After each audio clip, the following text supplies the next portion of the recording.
You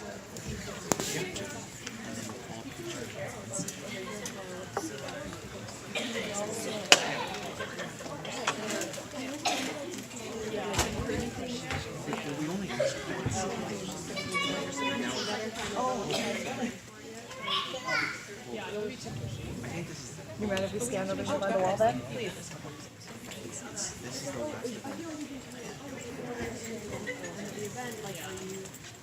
I don't want to be there.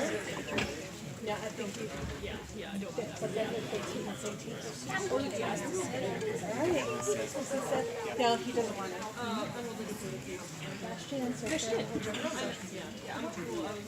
Christian. He's sure you could take the chair. You guys are lucked out. That's parallel. Hi everyone! Thanks so much for coming. It looks so much more like formal in here than within a test. I'm giving you a test at the end of this. No, I'm just kidding. Hi, I'm Tui T, Sutherland. So how many of you have already read a Wings of Fire book, at least? Okay, is there anyone here who has not read a Wings of Fire book? Okay, so alright, so this will give you, I'm going to try and do like a combination where it's like, I give you an idea of the series, but I also like leave time for questions because I know some Wings of Fire fans have really specific questions that I'd love to get to if I have time. And the main thing I'm going to talk about today is sort of like coming up with the idea for Wings of Fire and how I got started writing them. How many of you are interested in maybe being a writer? Are there some future writers? Oh good, yay, that's awesome. Because what I'm hoping that you'll each leave with is just remembering that each of you could be a writer. You know, there's anyone really could be a writer. The whole point of books is to tell your story, and everyone has a different point of view. That's my favorite thing about writing series where you switch perspectives with each one, is that I feel like we're getting lots of different stories about this world of Wings of Fire, and I want you to know that your story is interesting too, and worth telling. So you might be thinking, I can't be a writer, I don't have any ideas. But that's the #1 question that writers get all the time. And so I'm going to talk a little bit about that because I actually think that there are ideas everywhere. And you can take almost any situation and turn it into an interesting story. So in our house, if you ask where do all ideas come from, you'll get Rainbow Dog, our dog, being like, no, they're me. I'm the idea generator. I have all the best ideas. But what I like to do is try to figure out like a what if question. So things like, what if your little brother, who may be in this room right now, came home from school with an actual sloth one day? Or what if you were the star of a cooking show on TV? I've discovered going through your photo roll, it might be actually a good way to come up with some what if questions. Like, what is going on in this picture? What if your dog figured out how to disguise himself as a dragon and could fly up and steal all the food from your countertop? Hasn't worked yet, he's working hard on it though. Or what if your snails escaped from their terrarium and decided to take over the world? These are our new pets. We just got them this past summer and I love them, so all of my future books will have snails in them, just to warn you right now.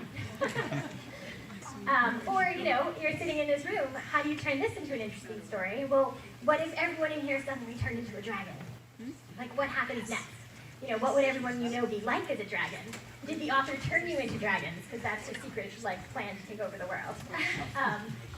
And how would you turn yourself back? It's all sort of just a what-if question that you could start with.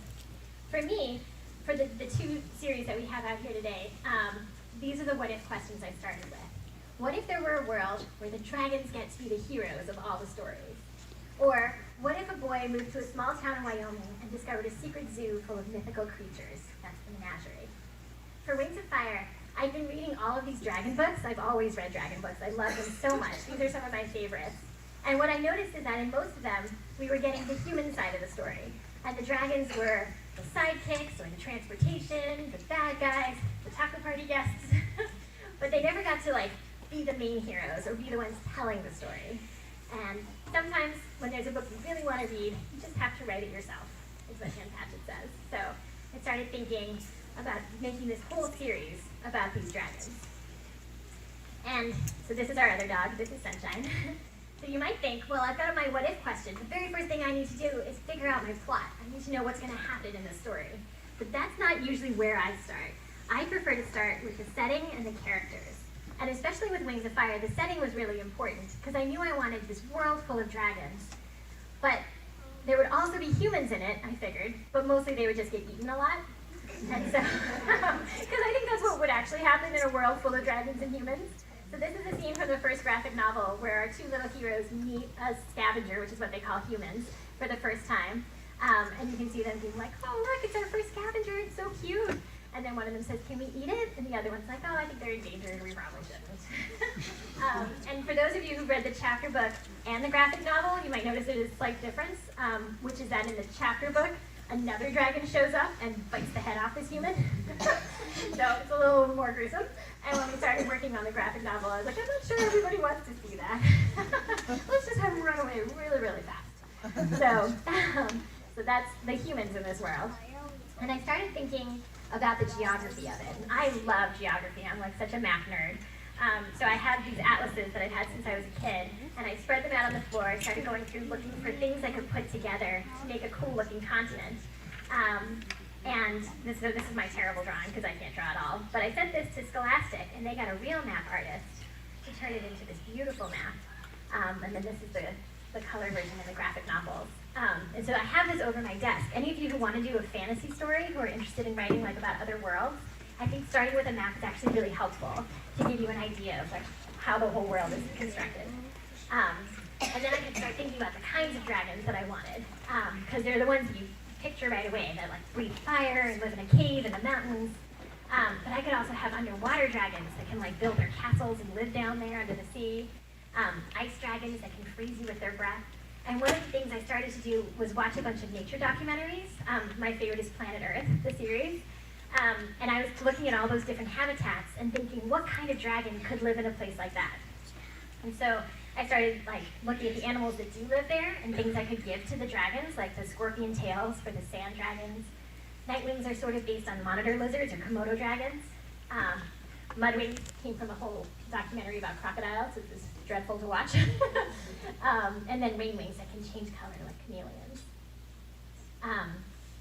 And then I started thinking like, well, where are they going to go in this world? And I wanted to include some of the places that I've been that I really liked. I've been lucky to travel to a bunch of interesting places. So this is the Waitomo Caves in New Zealand, which is where my mom is from. That's why my name is Tui. It's a kind of bird that lives there. And I just, on one of our visits there, we went here, and what you can do at the Waitomo Caves is something called black water rafting. And I was like, does that mean whitewater rafting, like in the dark? That sounds dangerous. It's not as scary as it sounds. What you do is you climb down under this cave, like you're way down under the mountains, and then you're carrying an inner tube, and you can float along this underground river with glowworms all overhead on the ceiling. So those of you who read book 1, that's what I was picturing when Clay is swimming out through the underground river, and he has the glowworms all overhead. Another example is the Amber Palace in India. This is somewhere I went before I had kids, and I thought it was so beautiful and that it would be a really cool place to put in a book someday. So I remembered it when I started writing about Byrne's stronghold in the Sand Kingdom. And then the Big Island in Hawaii, where you can like walk over the like pool of lava and you can see like actual lava rivers nearby. I thought, well, you've got to put some dragons here. And that's how I started thinking about the Night Kingdom. And you see it for the first time in the 3rd graphic novel.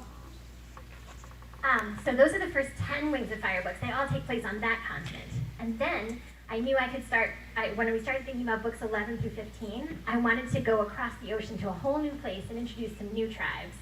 And so I started thinking about like a whole new geography, what this place could look like, how it could be different. I knew I wanted it to be mostly savanna, and that the tribes would be based on insects. Because I thought we could have a butterfly tribe and then a tribe based on like wasps. And I watched a documentary called Life in the Undergrowth, which is super terrifying. Do not watch it before bed. Because it's like wasps doing awful things to each other, it turns out. But I thought that that would be really interesting to base the tribes on. And what I wanted was for them to live in these giant dragon cities. And so I sent this to my cover illustrator, whose name is Joy Ang.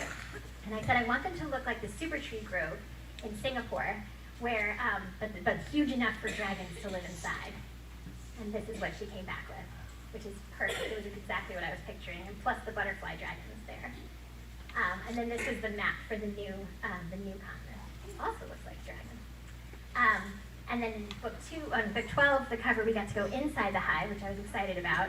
And then in book 13, we go to a whole other section, which is a jungle full of carnivorous plants that are big enough to eat dragons. And I was really excited about this. I went to a carnivorous plant show, and I took pictures of all of the Venus flytraps and picture plants. And then you can actually see them on the cover. Here's a Venus flytrap eating a dragon. Here's a sundew eating a dragon. Because I thought it would be really exciting to have to get through this jungle and survive. And then just for all of you writers out there, when you're thinking about setting, it's not just what the place looks like, it's everything that happened before you got there. It's the history of the world, the power dynamics, and who's connected to who. So I ask myself a bunch of these questions when I'm getting started. And I do the same thing with characters. I like to figure out sort of the history of the character as well, what are their brothers and sisters like? What are their parents like? How did they get to be this way? I ask myself questions like, what's their biggest secret? Who's their worst enemy? What do they want more than anything in the world? And what makes them different from everyone else? And I try to do it for all the characters, not just the main character. And what I try to do is give them each something weird and something true. So the something weird for Logan in the menagerie, for instance, is that he can communicate telepathically with griffin cubs, which very few people can. So when they escape from the menagerie, he's the perfect person to help find them. But the something true about him, the something that I connect to, is that he's the new kid in school. Because I moved a lot when I was a kid. We moved every 2 years for a while. So I was always new, always trying to make new friends and meet new people. And I know exactly what that feels like. So I gave it to Logan, and I also gave it to Moon in book 6 of Wings of Fire.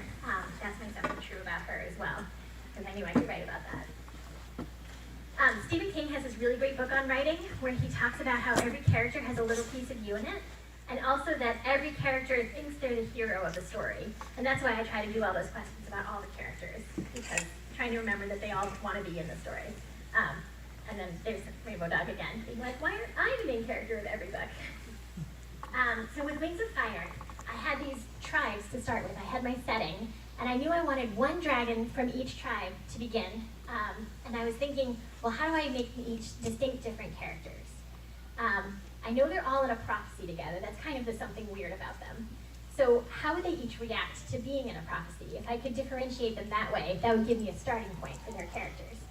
How many of you think, if someone came to you and said, you are the hero of this prophecy, it says you have to save the world, how many of you would say, me? I think you may have gotten the wrong person. I think that's normal, right? That's how Clay feels. He's just not sure he's the right dragon for this prophecy. How many of you would say, prophecies don't tell me what to do, I'm the boss of my own destiny? Some of you. Because that's Tsunami, right? Tsunami thinks she's not going to be told what to do by some old words, by some old dragon. So, and now how many of you would say, hooray, I'm in a prophecy and I get to save the world? Good, okay, good. Because it would be great if you could do that, this year would be wonderful. That's Sunny. Sunny is definitely the one who's like, I'm going to save the world, I can't wait. And then, finds out things along the way. So I was trying to do that with each of the characters. So you've got your setting and your characters and your what if question. And Rainbow Dog is saying, is it time for the plot now? Can we figure out what's going to happen? And the way that I do that is I like to sort of put the characters in a situation and kind of explore it through the writing of it. I'm not one of those outliners. I don't have a whole plan for the book when I start. But I do have a lot of questions that I ask myself, going back again to the idea of questions. Things like, what does your character want? Who is stopping them from getting it? Is there something they don't know? Things like this that get me kind of started on figuring out what happens in the story. And then I just want to talk real quick about the graphic novels. Here's Sunshine, reading one of our favorite graphic novels, which is Amulet by Kazuki Yuichi. We love graphic novels in my house. I have 2 little boys, and we just read graphic novels all the time. And so, when Scholastic said, should we turn Wings of Fire into graphic novels, I said, yes, of course, that would be very exciting. And what's been so interesting about the process is realizing how complicated it is and how many more people are involved. So with these books, we actually have a person who adapts them. So what they do is, his name is Barry Deutsch, and he takes my novel and he writes it into a graphic novel script, where it's page by page, what's going to happen, what the panels should be, what it could look like. He describes it for the artist. And he has dialogue, like Clay talking, Peril talking, who's going to say what in which panel. And he's really good at describing, everything that's supposed to happen in the battles, especially. He's really good at that. And then it comes to me. And what I do is I read through it, and I try to add all my words back in, for the most part. I'm like, no, every single must have them all. And so it's not until the last step where we try to fit them in the bubbles that I have to cut them all back out again. But and then also what I like to do is explain what the characters are feeling. So Mike is really good at this, because in the books, the characters are like, you're inside their heads, so they're explaining their emotions like endlessly, pretty much. And here all you're getting is just their facial expressions. So sometimes I will send Mike like an entire 5-paragraph explanation of what this one feeling in this one bubble is. I'm like, no, he's feeling this here, and he's feeling this here, and here's everything that's going on inside him. And he manages to capture it in like one facial expression. So once we have the script, it goes to Mike Holmes, who's the artist. He does black and white sketches, and then he does black and white final art. And then it goes to another person, Marta, who does the color. And I didn't realize that there was a whole job that was just coloring graphic novels, and I think she's amazing at it. She's also an artist. She does her own art too. But for our books, she's the one who adds all the color, and it's pretty incredible. I give her lots of really hard things to do. I'm like, we're going to the Kingdom of the Sea. It's underwater. All the dragons are blue. Have fun. She's amazing. Or going into the third graphic novel, we're going to the rainforest, and all the dragons can change color in like every single panel. And she did a wonderful job with that too. This one's probably my favorite of the graphic novels because there's little sloths on every page. And it's really colorful. And my big note to Mike when I was sending him notes on this book was make sure that the sloths are making the same expression as the dragons. So there's my little grumpy sloth right there, also mad. And he did a great job with that. And I'm excited because we get to go to new places like the Night Kingdom and the Sand Kingdom, and we get to meet Kinkajou, who's one of my favorite characters. I just wanted to really show you Homebase is a new sort of online world that Scholastic has created where you can go to a different island for each of your favorite series. There's one for I Survived, there's one for Bad Guys, and there's one for Wings of Fire where you can interact with some of the dragons and take selfies with the sloths and make your own comics and stuff. So it's pretty cute. And they just posted the cover of the next book, so I'm allowed to show it to you too. And this is it. This is the book that's coming out in March. It's called Dragon Slayer. It's another Legends book like Darkstalker, and it is from the point of view of the humans and what it's like to almost get eaten all the time. And this is, I can tell you their names. This is Ivy and Ren and Leaf, and they are all connected in different ways to the Dragon Slayer who killed Queen Oasis a long, long time ago. So. Yeah, that's coming out in March, and I'm really excited, and I think I actually have time to take some questions this time. Hooray, yes. Who's the Sandwing on the cover? So this is actually not a specific scene from the book because there was no point where all three of them were in the same place where we wanted them to be for a picture. So instead, it's kind of they all do end up in the Sandwing Palace at one point. So there is a dragon it could be. I'm trying to decide if I can tell you that dragon's name. I think I can. It's General Sandstorm. Ooh. That's who I'm picturing it is. Yeah. Yes, at the back. What color is Glory normally? What color is Glory normally? You know, it's so interesting because I had never thought of her as having one color. I just thought she sort of changed all the time. And then when we started doing the graphic novels, we had to choose a color for her to be all the time. And so we landed on the sort of green with the orange that she is on the cover of book 3. But I think, you in your imagination, she could be anything. That's totally fine. Yes, at the back. Is there a graphic novel about every dragon? Well, we're hoping to do one for each of the books. So the next one will be book 4, which is Starflight's book. And then book 5 is Sunny's. And then we'll see if people like them. I'd love to keep going. Yeah, I think they're really cool. Yes. Ooh, how many days does it take to publish a book? So it's complicated.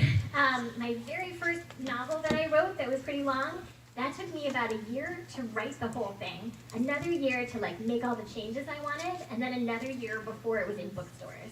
Because once you give it to your editor, it takes a long time. With Wings of Fire, it's on a really fast schedule. There's one every 6 months.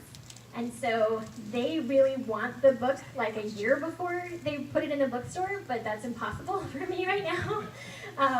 So I have about 3 to 4 months to write each of these. And sometimes I take a little bit longer because I know I need to spend more time on a particular book. And then they are doing a faster printing schedule too, so it takes them like 3 to 4 months to get it into the store. What was your inspiration for Animus Magic and Darkstalkers? Sure. What was my inspiration for Animus Magic and Darkstalker? So with Animus Magic, it started with thinking I needed some kind of magic in this world that I didn't want it to be like anyone could have any magic anytime. I wanted to make it sort of specific and have it be pretty rare. And then, especially with book 2, the more I started thinking about what I could do with it and how it could turn into how it could fit into the murder mystery. That's how I sort of started developing like the backstory of what it does to you and all of that. With Darkstalker, I guess I was thinking it was a couple of things. I was getting a lot of letters at the beginning about a different dragon, Morrowseer, where there was a huge contingent of fans that were like obsessed with him. And it was fascinating. They were like, he's the best. Let me explain all his motivations. And I was like, he's kind of the bad guy, you guys.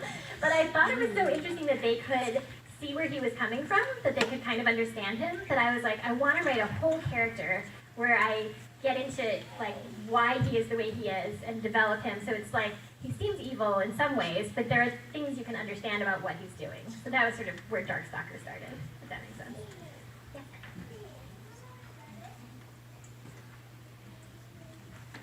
Oh, thank you for telling me. That's awesome.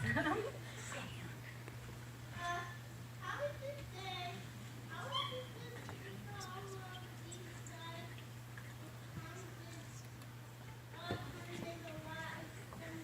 magic or something? Some kind of magic or something? Yeah, there is a lot of magic in this world. I mean, and it's a whole world of dragons. And that was one of the things I was excited about, because I worked on a cat series and a bears series, but there wasn't, I wanted a series where the animals could also read and play music and live in castles.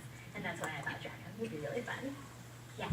How did the thought of Wings of Fire come to you, and who was the first character you ever came up with in this series? Oh, what a great question.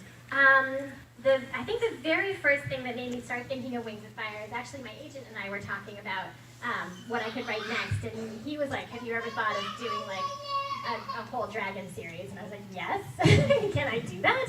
So that was so then I was thinking, trying to come up with the 5 little dragons. I think the first one was Clay, because I was picturing him climbing out of the egg. Like the first scene I ever wrote was the hatching scene. Which didn't end up in the book, actually. It did sort of end up in the graphic novel, but I wrote a whole scene where they're all hatching and how they each react to it and like how they each react to each other. So I had them, and then the Clay, and then I had a pair of twins that were originally going to be in the prophecy, but then we had to narrow it down to fewer dragons. So I took the twins out, that's Peril and her brother, and I put them in a separate part of the story. So Peril was one of the first ones I thought of as well. You had a question, so yeah. Sunday's my favorite character, so thank you for her. And also, where did you get the inspiration for writing her and for relationships, I guess? Sure, absolutely. So Sundew is the main character of book 13, and with her, it was a few things. So all of books 11 through 15, with each group of 5, I sort of think about the themes, like they each have sort of an overriding like theme or question. So with the first 5 books, it was about destiny and fate and nature versus nurture, like what are you born with versus what do you choose about your life and what can you control. With books 6 through 10, it was the idea of giftedness and having powers and like who gets to decide what you do with your powers and can you save the world even if you don't have any powers. So with books 11 through 15, it was something I'm wrestling with a little bit, which is empathy versus resistance to evil, where I feel like I'm someone who feels like part of what's great about books is building empathy and understanding other people, and the whole point is like we're supposed to try and understand each other. But then does there come a point where it's like, well, maybe you should stop trying to understand the bad guys and just stop them?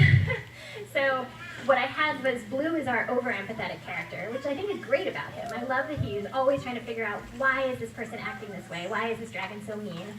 Maybe they just had a bad day, versus Sundew, who is like, I don't care if they had a bad day. They are bad people and they are ruining the world, and we have to stop them.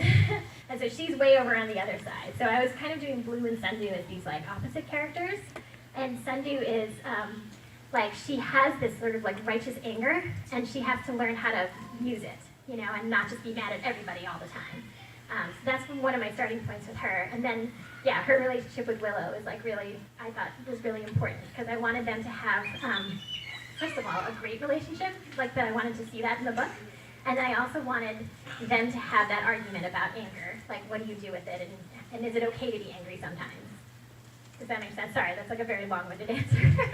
I have many thoughts about this, but that's yeah, for now. Yeah. Sean, what is your favorite Wings of Fire book? Oh my gosh, my favorite Wings of Fire book is such a hard question. I really loved writing book 8, which was fun because Peril just kind of is so different from me. I love that she just sets things on fire whenever she's mad, and that's sort of her thing she has to deal with. I also really liked writing book 13 because I loved writing Sundu and Willow, and I loved dealing with the carnivorous plants. So those are 2 that come to mind. Yes, at the back here. Oh, is that one, the Dragon Slayer one, going to be a comic book? Oh, is that going to be a graphic novel eventually? Maybe. I think we're going in order.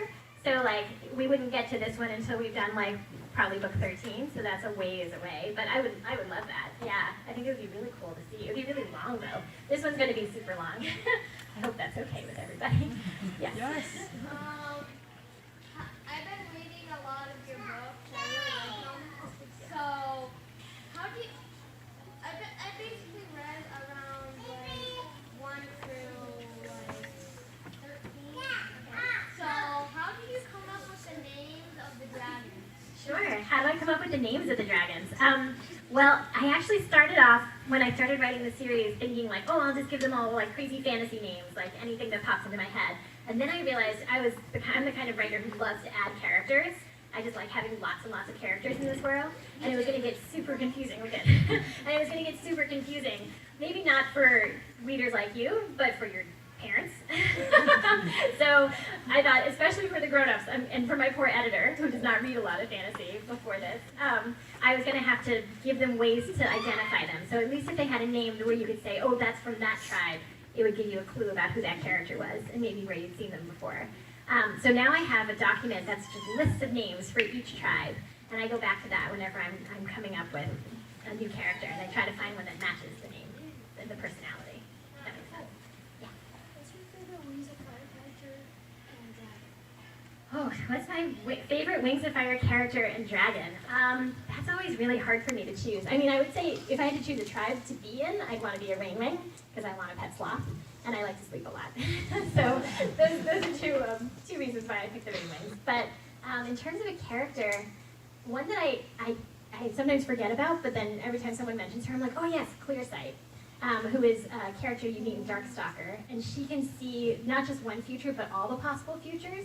So she knows like what's going to happen, like if she makes this choice or that choice, and it makes her kind of crazy in a way. Like it's very hard to keep track of all of that and be like, oh wait, am I on the right track? Is this the right thing?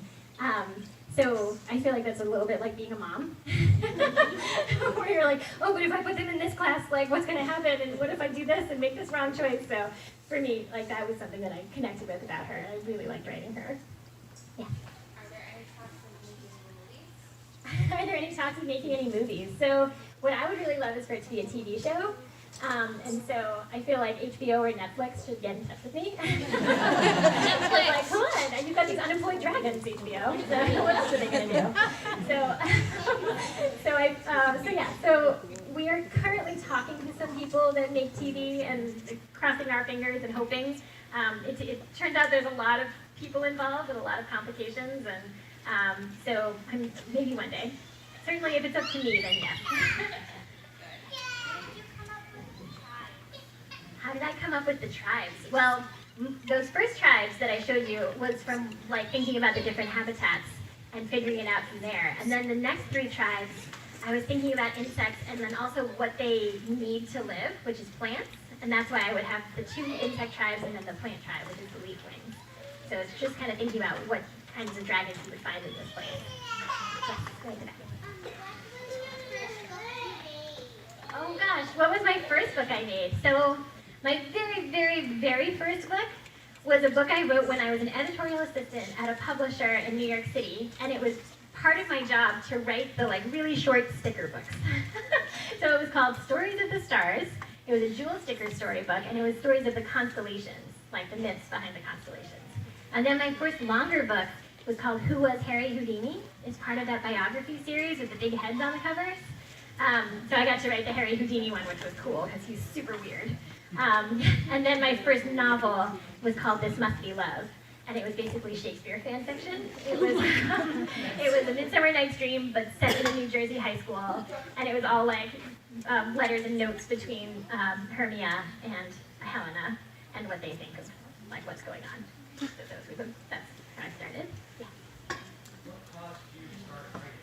What caused me to start writing? I guess I always wanted to be a writer. I wrote a lot when I was a kid. I don't know about you guys, but I loved starting stories, and I had a really hard time finishing stories. So if that happens to you, don't get discouraged. I think that's super normal. I guess I'd read a lot of books, and I just knew I wanted to. That was what I was like, I want to be super famous, but have nobody recognize me. And I feel like being an author is the perfect way to do that, because this was before the internet. So my plan has been foiled. But I thought it would be a really fun way to use my imagination all the time and also get to work in my pajamas. So those are all the factors that went into being an author. Yeah. So, one of the reasons that you wrote Darkstalker is to give more context to books 9 and 10, so we weren't going in completely blind. Is there a similar case for Dragon Slayer given the events of the end of book 13? Oh my gosh, what a good question. So yes, Darkstalker was definitely, as I started writing book 9, I realized that I couldn't write it, the rest of his story, until I knew all the beginning of his story. And so I begged my editor. I was like, can I just really quick write this other very long book? And she was super kind and let me squish it in.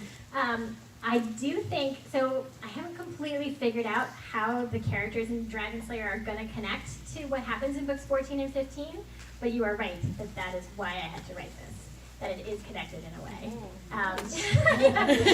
Very smart question. Yeah. I'm curious about the process of writing. Do you sit yourself down in a quiet office by yourself? Do you go to Starbucks? What do you use in order to keep yourself motivated to write a long book? Sure. Well, deadlines is my number one thing that keeps me writing. But I do have an office at home, and I'm actually a super night owl. So I do most of my writing between midnight and 4 a.m.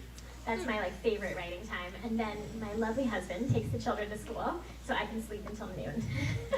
So that's sort of how I organize my day. I pick up the kids, and then I hang out with them until bedtime, and then I can write after that.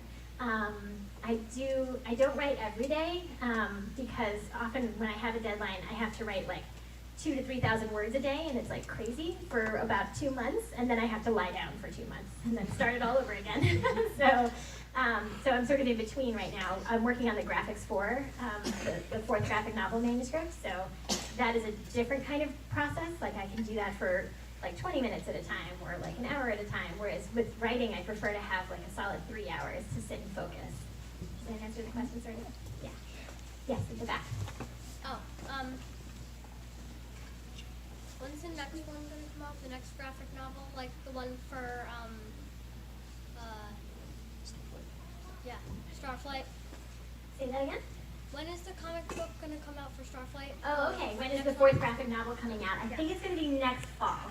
That is our goal right now, a year after book 3. So I know, I'm sorry. I wish it was sooner. So many people involved.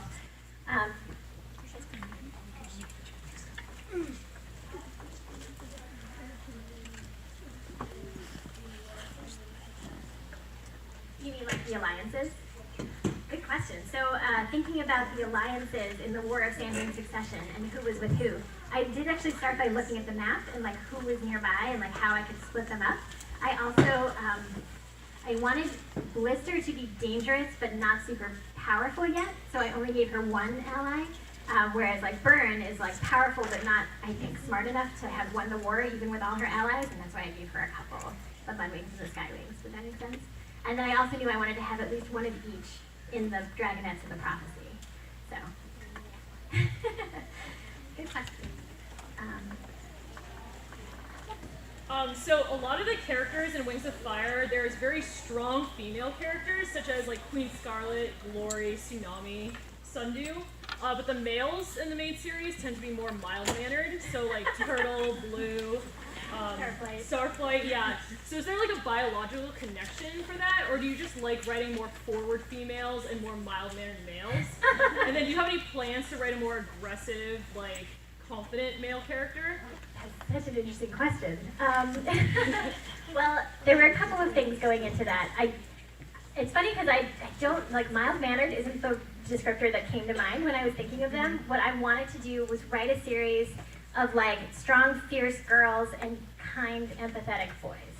Because I felt like those were the things that I wanted to see in a story. And it just kind of worked out that way. I mean, hopefully they're kind in different ways. You know, I was trying to differentiate, like Clay and Starflight are both really kind, sweet guys, but Clay is braver. He's just kind of like hapless, but like loyal. Whereas Starflight is like nervous and scared, but he's really smart. He's a bookworm. He just kind of needs help to get to, you know, saving the world. So. Interesting. Think about writing a more confident male character. Leaf. When you meet Leaf in Dragon Slayer, I think he is. Because, and it was actually kind of hard because, I'm gonna use some spoilers, don't tell my editor, but Leaf is a character who wants to be a Dragon Slayer for reasons you find out in the first chapters. And he actually like spends a lot of the book like training and like trying to get like brave and fierce and strong so that he can go out and slay dragons eventually. And that was actually kind of tricky. Like I did find that I think he's still he's a kind person, but that was his driving force for a lot of it. Oh, and then so I was like, well, is he just like motivated by revenge? Is he just like an angry, fierce boy? And then I realized it had to be about protection for me to connect to him. Like I wanted him to be someone who is very brave, but he also, the reason he's doing this is because he thinks it'll protect his village. Does that make sense? Yeah, awesome. Thank you so much. Sure, totally. Yes. Now for the dragons, in Dragon Slayer, do you plan on revealing on whether like the dragons speak a physical language, or is it more just animalistic sounds? It is a language made up of like growls and roars. Okay. Yeah, so to humans it sounds like they're just growling a lot and planning to eat them. But the dragons are having a whole conversation, and vice versa. The dragons are like, well, that's a lot of squeaking that those humans are doing. Yeah, so yeah, we'll definitely get into that a bit. Yeah. So a lot of the dragons have names for humans, right, or for scavengers. Do some of the scavengers have names for the dragons? Yes. Yes. Yes, definitely. There's one in particular. Let me think. Oh yes, yeah. There's a couple Yeah, that I'm excited about. That's one of them. Yeah, because so I think I can say. So you know how Smolder has the wrong name for Flower the whole time. Flower also has the wrong name for Smolder. She thinks she's figured it out, but they're both wrong. They're trying though. It counts. Yeah.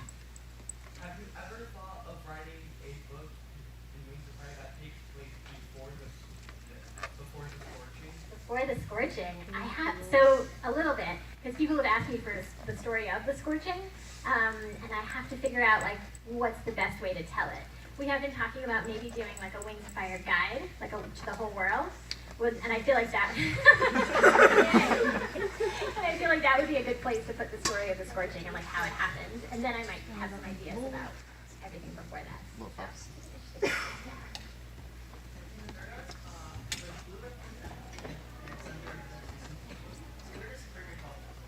Sure, good question. Where does Cricket fall? I was thinking of Cricket as, gosh, it's a lot of things. She is someone who has never quite realized what her situation is. She doesn't know how privileged she is, but she is someone who asks a lot of questions, which I think is a way to get through that, is to learn more about the world around you. So she started off in my head as sort of a reporter character, like she was going to be the journalist for us, who like asks all the questions and finds the answers. And then, you know, over the course of knowing Blue and Sundew, she comes to a better understanding of the world. Although she has an advantage, which is she's not brainwashed. So I think there are other dragons that would do that if they could. Does that make sense? Okay. Yes. Okay. How do the people live? How do the people live? Like these human people? They are, So in Dragon Slayer, you get to see a little more of that. Some of them live underground, like they've actually built a whole tunnel city to keep them safe so the dragons can't find them. Others have like an alarm system where there are people always watching the sky that are like, dragons are coming, everybody hide. So they've come up with lots of different ways to kind of protect themselves from the dragons. Good question. Time's up. Oh, I'm sorry, you guys. Thank you for your amazing questions. That was so much fun. Yeah, we've gone 2 minutes over, which is great.